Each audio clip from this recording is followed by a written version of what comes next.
these people had one thing in common. They knew they had it in themselves.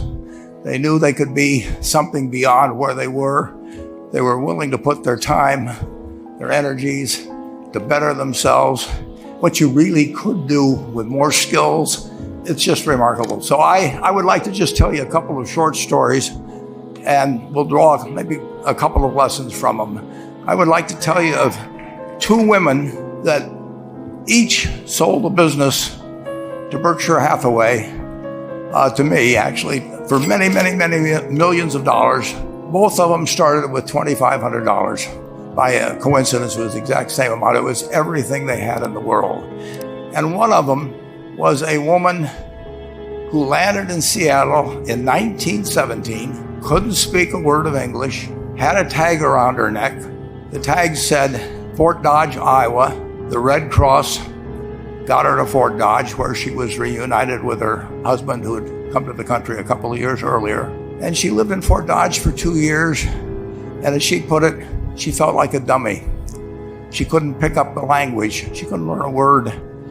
And so she and her husband decided to move to Omaha. So they came to Omaha in 1919. And there she found a small colony of Russian Jews, so she started feeling more at home. And then as her oldest daughter went to school, she would come home, this daughter, Frances, and she would teach her mother the words she'd learned in school that day. And this woman, Rose Blumpkin, spent 20 years saving money, bringing first her siblings over, her mother and father, $50 at a time. She sold used clothing to do it. She had 4 children during this period. And by 1937, after 20 years, she'd saved $2,500. She went to Chicago and she bought what she could of furniture. Her dream had always been to open a furniture store. And this woman who had never gone to school one day in her life, with $2,500, but with the same spirit that the people in this room had about having a dream and working to accomplish that dream, she built a business which she sold to me in 1983 for $60 million approximately, and which did $1.5 billion worth of business last year. The 4th generation is working in that business. This woman, Rose Blumpkin, she worked for me until she was 103. And then she retired and she died the next year, which is a lesson to all of Berkshire's managers that premature retirement, you can't tell what's going to happen. But Mrs. B, with her $2,500, one further fact about her, she could not read or write. And she went into a furniture business, and she didn't bring anything unique in furniture, but she brought a determination to succeed. She knew she could outwork anyone else. She knew she cared about her customers. She worked at very low gross margins, but she built this incredible business. And I saw one other woman who did a similar thing with $2,500. I paid her hundreds of millions of dollars for her business. So I decided to go to the source and get these people before, I don't want you guys coming around to me asking me hundreds of millions of dollars. I'd like to join in with you much earlier. So I've followed this group. And today I'd like to tell you about one other small business person. This person, I went to buy his business from him, and he turned me down, which was very wise. But this was a fellow who was born about 8 years before I was. He was born in 1922. We'll call him Jack, lived in the Midwest. He was a pretty good athlete, didn't like school much. And I'm going to tell you one thing early in the story. Maybe you can figure out who the guy was. The company he built hires more college graduates each year than any other company in the United States. And this fellow, who was destined for this but did not know it, Jack, went to college for a year and then dropped out. He really wasn't that interested in school. And the year he dropped out was 1941. And when the the United States became under attack. He went down to the Army Air Force recruiting station, volunteered, and they turned him down because he had hay fever. So he went over to the Navy and again volunteered, and they took him. They put him on an aircraft carrier.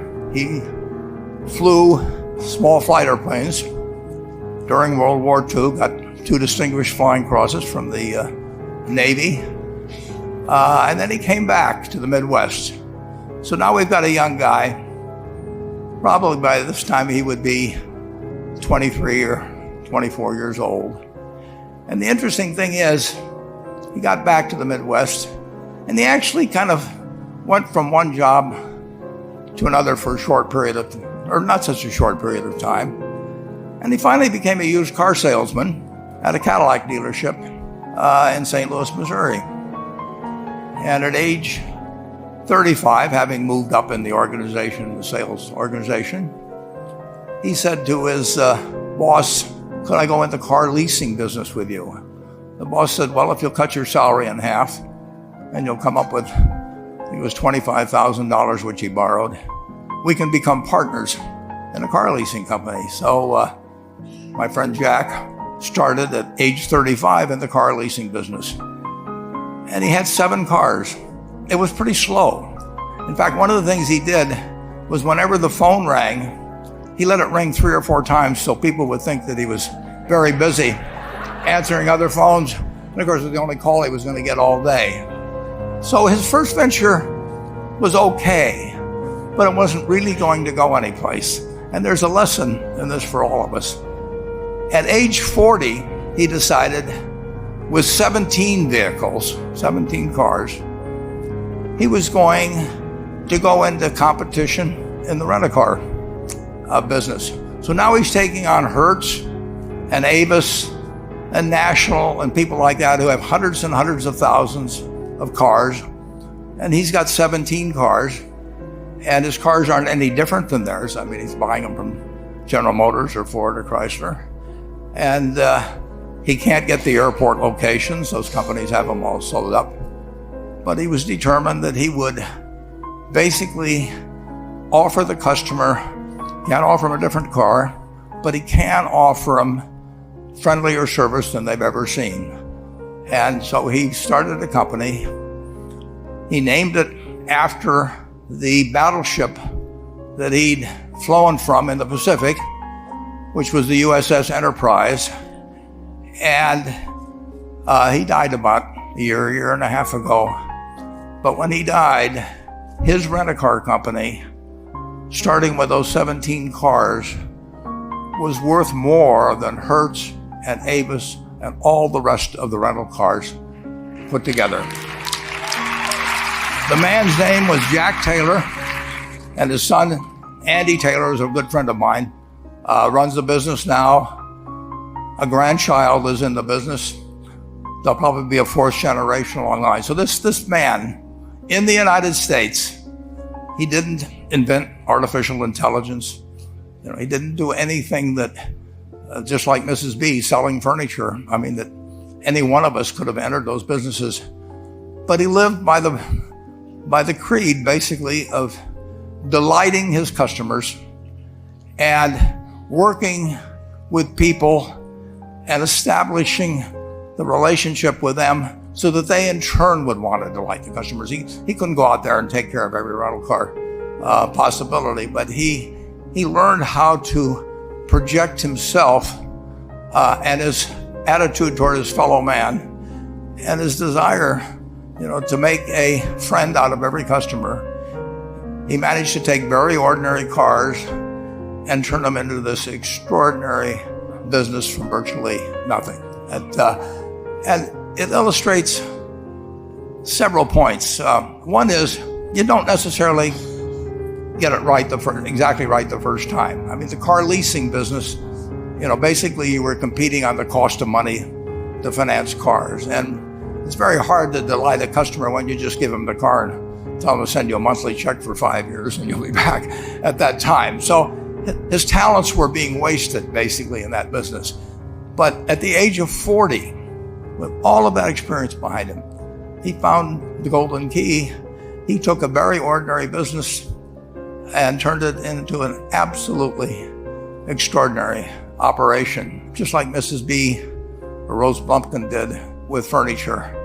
And he didn't worry about whether the Federal Reserve was going to tighten or ease. He didn't worry about whether the stock market was up or down yesterday. He didn't worry about the things he couldn't change, but he did focus on the one thing he could change, and that was the customer's experience. And I have seen the one that got away, Enterprise. I went down to Florida and tried to talk him into selling to Berkshire, and he was smart enough not to do it. Probably the value of the company has quadrupled since I made that visit. But he was smart enough to see that he would find that business. Henry Ford, as you may know, failed twice before he started the Ford Motor Company in 1903. I mean, the test isn't whether you get the greatest business idea in the world the first time out. The test is whether you keep learning as you go along what your strengths are and what you can do for your customers, what you can bring especially to the party. And to do that, you need the education that I know you've received through 10,000 small businesses, but you need a genuine desire day in, day out to delight the customer. I've never seen a business, and I've seen a lot of businesses, but I've never seen one that delights the customer that doesn't succeed. I mean, what you want is that customer the next day when they think, do I want to rent a car or do I want to buy some furniture? What goes through their mind? You know, it's the place where they've had a great experience. I don't know what I paid for this tie. Actually, probably if somebody gave it to me, but for the purposes of this speech, I will say I have no idea. But or the shirt I'm wearing, or this. But I do know, I will remember how I was treated when I bought it. I mean, you long forget about the price, but you never forget whether you had a good experience or a poor experience with the purchase experience. And you'll have a hard time finding a person that's had a wonderful experience, a delighted experience in purchasing anything that isn't going to come back. And similarly, if the memory is of rudeness, indifference, whatever it may be, they're never going to come back. And as a small business owner, and as you grow, you have to not only be able to project that interest in people's well-being, in delighting them yourself, but you have to do it through other people. And you won't be able to do it through people who themselves do not feel they're being fairly treated, that their views aren't appropriately considered. So you really do have to learn to multiply yourself through other people. And I advise the young people that come to Omaha. We have a number of classes. The key is to, certainly in terms of your personal life, the most important decision you'll make is the spouse that most of you will likely have. And it's very important to surround yourself with people that are better than you are. You are going to move in the direction of the people you associate with. So you constantly, I've been enormously lucky in that respect. I mean, I've just had teachers and friends and a spouse that really was a better person than I was. And I had enough sense to learn from these people that life went better if you behaved better yourself. It took a while.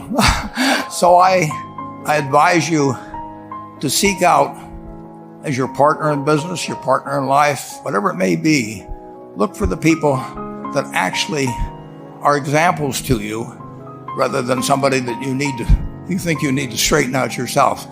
And simple rules like that, delighting customers, working through other people, associating with people that will cause you to move in a better path than you might otherwise have, they will take you so far in life that it's hard to believe. I mean, they took Rose Bumpkin without being able to speak a word of English, couldn't read or write, and they took her to what is now $1.5 billion business. And incidentally, there's been no money put in it since the $2,500. That's been the total capital paid into the Nebraska Furniture Mart. And I think if you looked at Enterprise, I don't know their books the same way, but my guess is that very little equity capital has been added to Enterprise over the years. The business built on itself.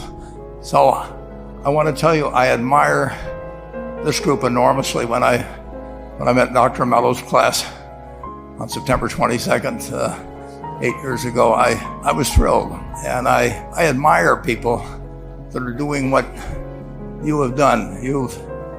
Working hard at your job at the same time, you took on an added, really, lot of hard work to further your skills. 99% graduate. I mean, it's a mind-blowing statistic. And I'm looking at 2,200 people here who I admire. I'm cheering for you, and I can tell you the best is yet to come. Thank you.